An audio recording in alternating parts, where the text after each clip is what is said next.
iniulat na magkasama umanong binabantayan ngayon ng mga barko ng Philippine Coast Guard at isang US Coast Guard cutter ang West Philippine Sea upang protektahan ang teritoryo ng bansa laban sa mga ginagawang pangangamkam ng China.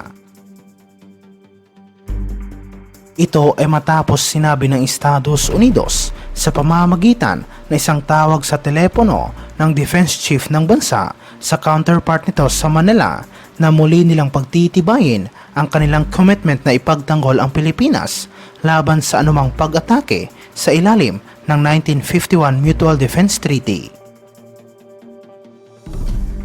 Tumawag ang Defense Secretary ng Estados Unidos kay Department of National Defense Secretary noong nakarang araw matapos kinumpirma ng Philippine Coast Guard ang presensya ng hindi bababa sa 50 Chinese vessel sa paligid ng Ayungin at Sabina Shoal sa West Philippine Sea.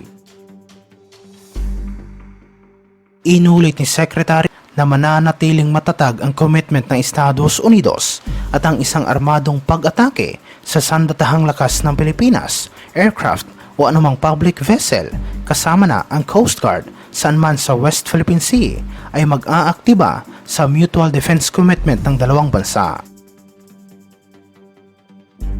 Iginiit naman ng sandatahang lakas ng Pilipinas ay matapang na ipapatupad ang mandato nito na protektahan ang territorial integrity, soberanya at mga sovereign rights ng bansa sa West Philippine Sea.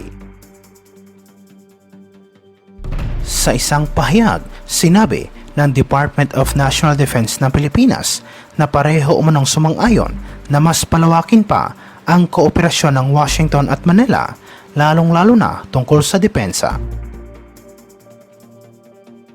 Binigyang diin ng dalawang defense secretary ang kahalagahan ng pagpapanatili ng isang malakas na alyansa sa pagitan ng Pilipinas at Estados Unidos upang patuloy ang pagkakaroon ng isang malaya at bukas na Indo-Pacific region.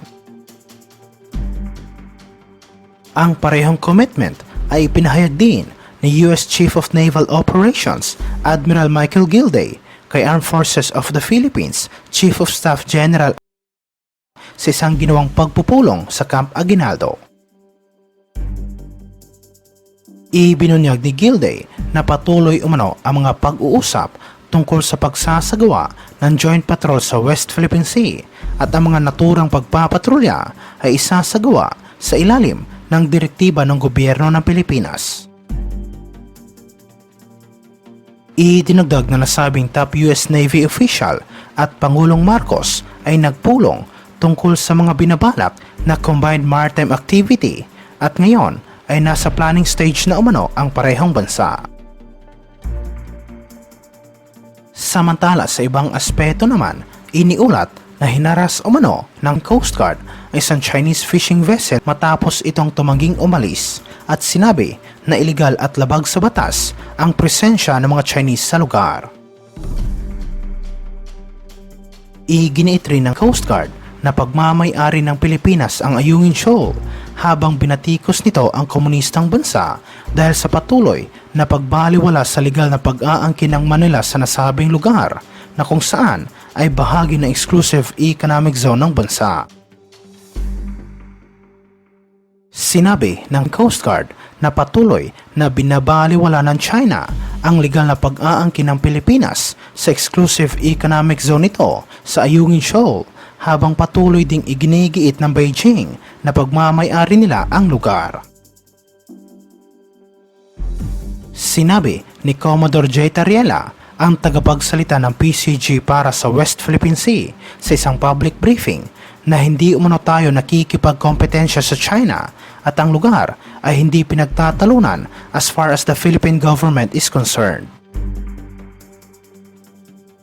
Noong mga nakarang araw, ang Cessna Caravan 2081 ng PCG, isang multi-role fixed-wing aircraft, ay nagsagawa ng isang regular na maritime domain awareness flight sa Ayungin at Sabina Shoal at natuklasan nila ang presensya ng Chinese Coast Guard sa loob ng exclusive economic zone ng bansa.